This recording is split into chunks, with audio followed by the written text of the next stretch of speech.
आई, एक बुढ़िया की आवाज आई, ओ मेरी बेटी उठो, जल्दी उठो और दूध के अंदर पानी मिला दो। रात की तारीकी में ये आवाज आई, ओ मेरी बेटी उठ। रात की तारीकी में ये आवाज आ रही है, ओ मेरी बेटी उठो और दूध के अंदर पानी मिला दो। बेटी 17-18 साल की है, 20 साल की नौजवान लड़की है, उठती है और उठने के बाद कहती है, ओ मेरी माँ, ओ मेरी माँ, क्या आपने अमीरुल मोमिनीन का ऐलान नहीं सुना है? क्या आपने अमीरुल मोमिनीन का वो हुक्म नहीं सुना है? आपने क्या वो ऐलान नहीं सुना है? माँ कहती, हाँ मेरी बेटी ऐलान तो सुना है। कहा, माँ जब आपने ऐलान सुना है कि कोई दूध के अंदर पानी न मिलाए, अगर कोई दूध के अंदर पानी मिलाएगा तो उसको इतने इतने कोड़े बरसाए जाएंगे। आई मेरी माँ, जब आपने ये चीज सुन ही लिया है, अमीरुल मोमिनीन का जब आपने ऑर्डर और हुक्म सुन लिया है, तो मेरी माँ ये काम आप कर रही हैं, अगर उमर फारूक को मालूम हो जाए तो मेरी माँ क्या हालत होगी? क्या आपने इसके ऊपर गौर किया है कि नहीं? बढ़िया माँ कहते, हट, इतनी रात को उमर फारूक तो घर में होंगे। ओ मेरी बेटी, रात की तारीखे में उमर भी इंसान है, सो रहे होंगे। हाँ सो रहे होंगे। चल रात की तारीखी है, चल दूध के अंदर पानी मिला दे। उमर नहीं है, उमर का सिपाही नहीं है, कोई देखने वाला हमें नहीं है, रात में सो रहे होंगे। गौर कीजिए, एक बुढ़िया औरत ये कह रही है, कर लो मेरी बेटी। माँ इजाजत दे रही है, बताइए ऑफर, माँ दे रही है इजाजत, लेकिन नौजवान 18-20 साल लड़की ऑफर किया पूर्णिया और अररिया की 20-18-22 साल की लड़कियों, सुनो जरा इस लड़की के उस ईमान को देखो, ये लड़की क्या जवाब देती है। ओ मेरी माँ, अरे ठीक है मैं तुम्हारी बात मानती हूँ कि उमर फारूक हमें नहीं देख रहे हैं, उमर फारूक का सिपाही हमें नहीं देख रहा है। आई मेरी माँ, इस बात को मैं मान रही हूँ, लेकिन क्या मेरी माँ आपको इस बात का यकीन नहीं है कि उमर फारूक का रब हमें देख रहा है? क्या आपका ईमान नहीं है कि उमर फारूक को देखे या न देखे, उमर फारूक का रब तो हमें देख रहा है। अर्श के ऊपर फर्श की इस तमाम चीजों की बाखबर रखने वाला, एक छोटी से छोटी अगर काली रात में अगर कहीं चलती हो तो उसकी चलने की आवाज को भी मेरा रब जानता है और मेरा रब पहचानता है, मेरा रब जानता है। एक छोटी सी छोटी रात की तारीकी में काली चोटी काली पहाड़ के नीचे चल रही हो, उसकी हरकतों को अल्लाह ताला जान रहा है, उसके नकल को देख रहा है। वो मेरी माँ, क्या मेरा रब इतना कादिर नहीं है कि वो अल्लाह तो हमारी हरकतों से वाकिफ है? कल क़यामत के दिन में अपने रब को कौन सा मैं चेहरा दिखाऊंगी और अल्लाह के पास जाऊंगी तो कौन सा मैं चेहरा लेकर के जाऊंगी? ये तो भी बहुत बड़ा पाप है। आई मेरी माँ, ये मैं कैसे कर सकती हूँ? आई मेरी माँ, उस अल्लाह से डर जा। कैसे ईमान वालियाँ थी। आज हमारे यहाँ माँ इजाज़त दे या इजाज़त ना दे, इजाज़त खुद ले लेती है। अच्छा रुकना, अभी माँ सो रही है, सोने दो, मैं फ़ोन करती हूँ। रात की तारीकी में जलसों में मेरे घर वाले, मेरे फैमिली जलसों के अंदर हैं, हम अकेले हैं और बाकायदा कई जगहों के मामलात मेरे कानों के अंदर वो सारे वाक़यात मौजूद हैं। मेरे भाइयों, आपके समाज के अंदर नौजवान लड़के और लड़कियां किस दहाने के ऊपर खड़े हैं, आप सलाह दे सकते हैं। आज हमारे यहाँ ये काम हो रहा, वजह क्या? अल्लाह का डर नहीं है मेरे भाई, ईमान नहीं है। अज़ाब यलीम से अगर बचना है तो ईमान का होना ज़रूरी है। आज हमारे अंदर ईमान की कमी है, आज हमारे अंदर खौफ इलाही की कमी है, आज हमारे अंदर अल्लाह का खौफ नहीं। तुंजीकुम मिन अज़ाबिन अलीम, तुम्हें अगर अज़ाबी अलीम से बचना है तो तुम अल्लाह के ऊपर ईमान लाओ। तो मिनून बिल्लाह, तुम अल्लाह के ऊपर ईमान लाओ। आई फरकिया की लड़कियों और आई फरकिया के नौजवान लड़कों, तुम अल्लाह के ज़ात के ऊपर ईमान लाओ, अल्लाह के ऊपर यकीन कर लो, अल्लाह के ऊपर तुम भरोसा कर लो, अल्लाह के ऊपर यकीन कर लो कि अल्लाह ताला देखने वाला है, अल्लाह हमारी हरकतों को रिकॉर्ड कर रहा है। ये ईमान होना चाहिए। मोबाइल चलाने वाला भी सोचे,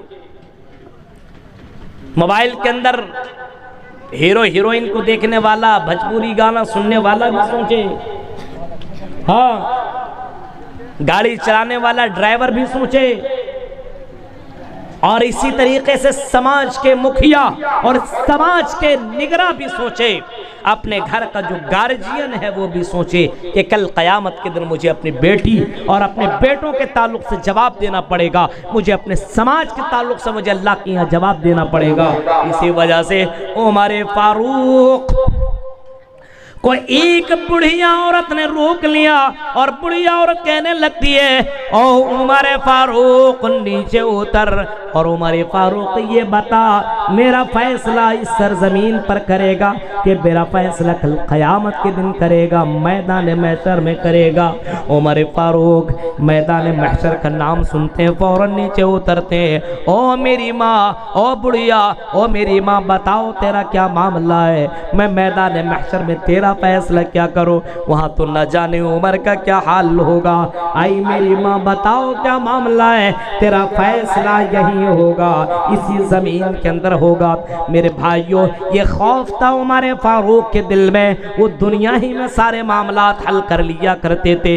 आज हमारे यहाँ अपने यहाँ के गवर्नरों को देखो, अपने यहाँ के जिम्मेदारान को देखो, अपने यहाँ के घर के मालिक को देखो, अपने यहाँ के लोगों को देखो, हमारे यहाँ गलतियों पे गलतियां हो रही है लेकिन घर का जिम्मेदार खामोश है, कुछ बोलने वाला नहीं है। फरमाया अल्लाह के नबी जनाब मोहम्मद रसूलुल्लाह सल्लल्लाहु अलैहि वसल्लम ने, कुल्लुकुम राइन व कुल्लुकुम मसूलुन अन रइयतिही, हर कोई जिम्मेदार है और हर किसी से उसकी जिम्मेदारी के बारे में कल क़यामत के दिन पूछगछ होगी और सवाल होगा, उससे पूछा जाएगा कि हमने तुम्हें इतनी बेटियां दी थी, इतने बेटे हमने तुम्हें दिए थे, इन बेटों के साथ तुमने क्या किया, इन बेटियों को तुमने कैसे किया। आज हमारे यहाँ इतने जलसे होने के बावजूद कोई तब्दीली है बताइए?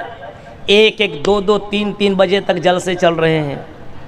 ये तो बहुत से अच्छे लोग हैं, मुबारकबाद के लायक हैं, जो मजलिस में बैठ करके तकरीरें सुनते हैं, और कुछ लोग किसी का पीछा में लगा हुआ है, किसी को पाने की कोशिश में लगा हुआ है। उसका मकसद ही कि जलसा का मतलब है इंजॉय। मेरे भाइयों, ये जलसा, यहाँ पे इतनी कुरान और हदीस की बातें होती है और कुरान की आयतें लोगों के ईमान को बदलने के लिए, इंसान को बदलने के लिए कुरान की आयतें पढ़ी जाती है। और कुरान इतना कहता है, व इज़ा तुलियत अलैहिम आयातुहु ज़ादतहुम ईमाना, जब अल्लाह की बंदों के सामने कुरान की आयतें पढ़ी जाती है तो इसका ईमान बढ़ता है।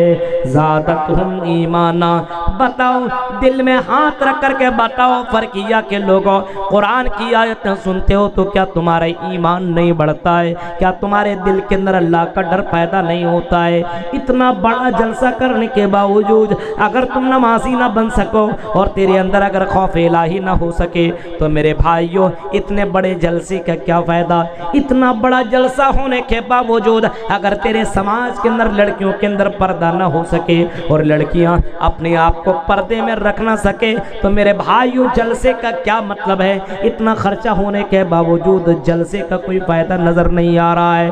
कल जैसे मुसलमान थे आज भी वैसे मुसलमान रहे, मस्जिदों के अंदर कोई पहुंचने वाला ना हो। इतना बड़ा जलसा करने का क्या फायदा? मेरे भाइयों, तो मिनून बिल्लाह, अल्लाह के ऊपर ईमान लाओ, अल्लाह का डर अपने दिल में पैदा करो।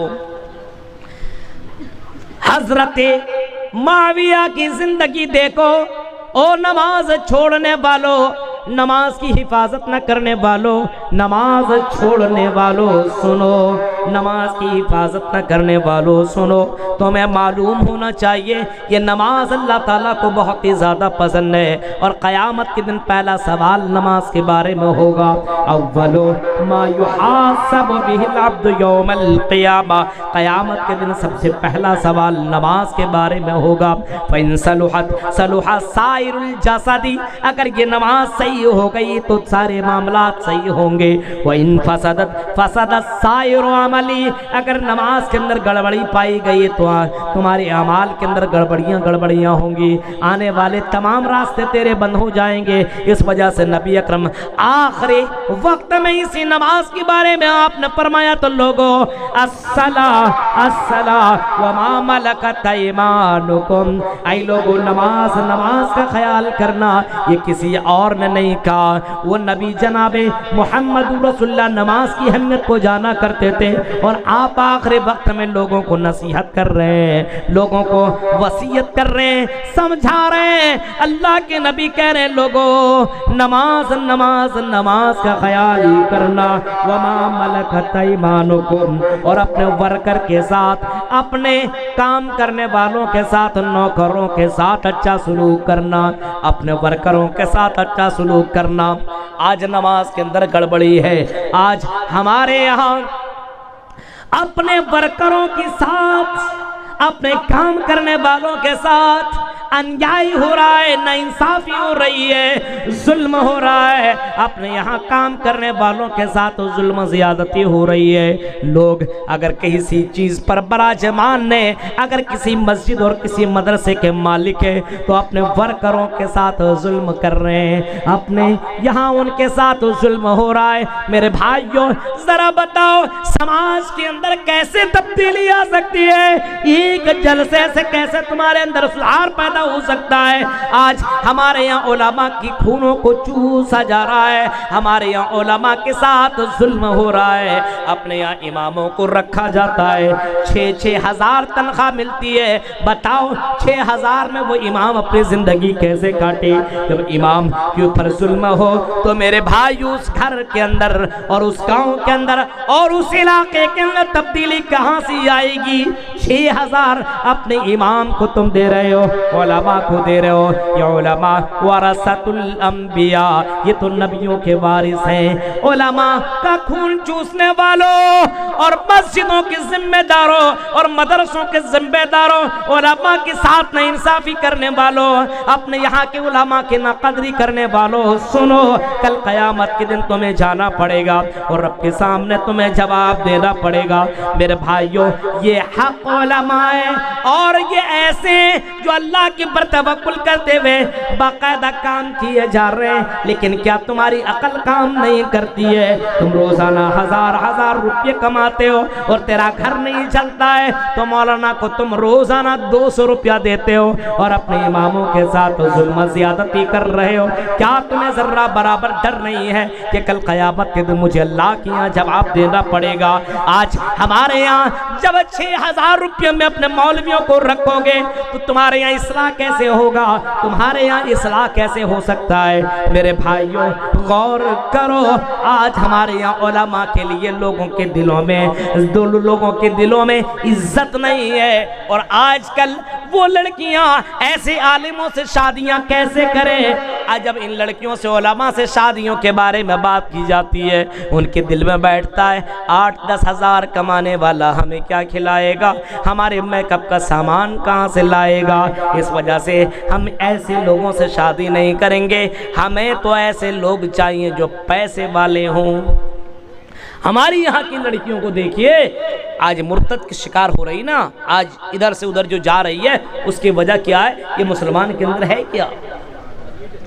गौर करो मेरे भाइयों।